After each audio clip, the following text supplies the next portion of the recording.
उनकी मुलाकात जिंदगी के बहार के मौसम में हुई थी।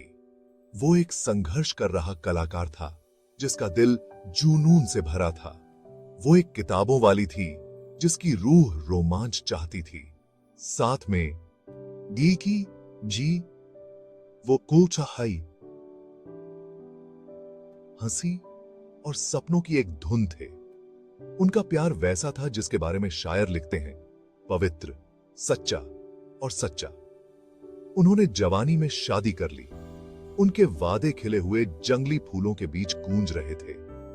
उनका घर छोटा था लेकिन प्यार से भरा हुआ था। उनकी जिंदगी परफेक्ट नहीं थी। पैसे अक्सर कम पड़ते थे लेकिन उनके पास एक दूसरे का साथ था और एक दूसरे की बाहों में उन्हें जिंदगी के तूफानों से राहत मिलती थी। वो अपनी शामें बातों में खोए हुए बिताते थे। कभी कभी जिंदगी की वो उसका स्केच बनाता था, उसकी चारकोल पेंसिल पन्ने पर नाचती हुई उसका सार पकड़ती हुई। दूसरी रातों में वो अपनी छोटी सी रसोई में नाचते थे। उनकी हंसी पूरे घर में गूंजती थी।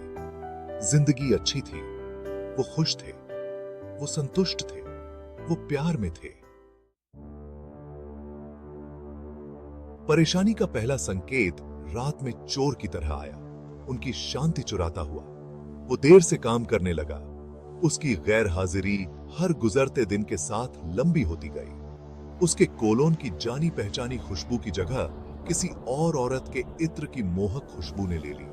उसने पहले तो अपनी बेचैनी को नजरअंदाज कर दिया, उनके प्यार पर विश्वास को थामे हुए, लेकिन शक के फुसफुसाहटें तेज होती गईं। उसके गोलमोल जवाबों और दूर की निगाहों से भड़कती रहीं। जो आदमी कभी उससे एक पल भी दूर नहीं रह सकता था, अब उसे अपने साझा आश्रय से भागने की जल्दी थी। उसका फोन उसका निरंतर साथी बन गया था। उसकी स्क्रीन उन संदेशों से जगमगा रही थी जो वो उससे छुपाता था। उसके हर अनुत्तरित प्रश्न, हर अनुत्तरित कॉल से उसका दिल दुखता था। उनके प्यार की नींव चरमराने लगी।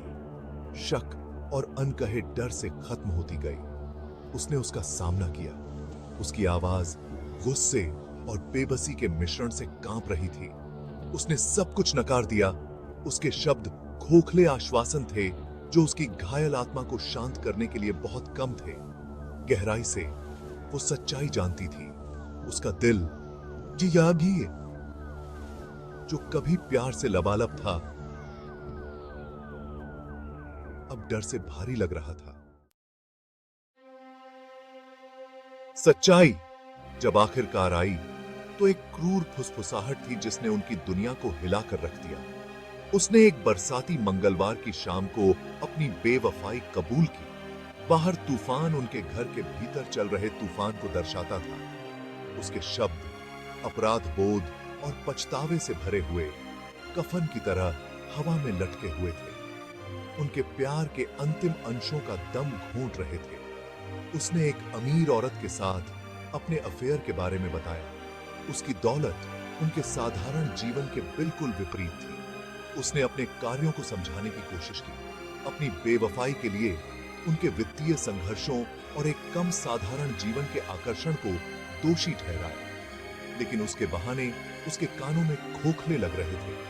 हर शब्द उसके पहले से ही टूटे हुए दिल पर एक नया घाव था। उन्होंने जो प्यार साझा किया था, जो सपने उन्होंने एक साथ बनाए थे, वे हवा में गायब हो गए।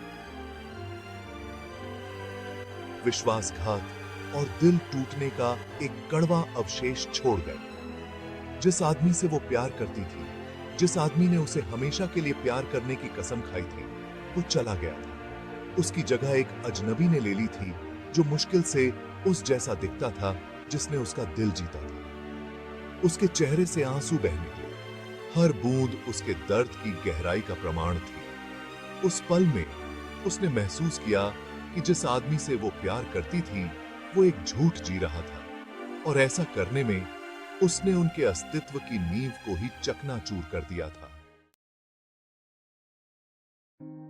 वो गुरुवार को चला गया, अपना सामान समेटकर एक ऐसी निश्चितता के साथ जो उसकी सांसें रोक देती थी। उसके जाने के बाद जो सन्नाटा छा गया, वो बहरा कर देने वाला था, उस खालीपन को और बढ़ा रहा था जो अब उसे अपनी चपेट में ले चुका था। जैसे ही वो चला गया, वो अपने साथ उसके दिल का एक टुकड़ा ले गया, एक ऐसा शून्य छोड़ गया जो उसे पूरी तरह से निगलने की धमकी दे रहा था। उसके आसपास की दुनिया घूमती रही, उसकी आत्मा को चीर देने वाली तबाही से बेखबर। सूरज अब भी उगता और डूबता था, उसके खाली घर पर अकेलेपन की लंबी परछाई डालता था। नीचे पार्क में खेल रहे बच्चों की हंसी उस जीवन की एक दर्दनाक याद दिलाती थी जिसकी उन्होंने एक बार एक साथ कल्पना की थी। उसने खुद को दुख के समुद्र में बहते हुए पाया, क्रोध, उदासी और अविश्वास की लहरों से घिरी हुई। जिस भरोसे को उन्होंने इतनी सावधानी से पाला था, जो अटूट बंधन उन्होंने बनाया था, वो उसके चरणों में बिखरा पड़ा था। प्यार की नाजुकता का एक क्रूर प्रमाण। उसकी रातें सबसे कठिन थीं। उनके बेडरूम का सन्नाटा असहनीय था, उसकी अनुपस्थिति की निरंतर याद दिलाता था। नींद ने थोड़ी राहत दी। उसके सपने उसके विश्वासघात की छवियों और उसके स्पर्श के भूत से प्रेतबाधित थे।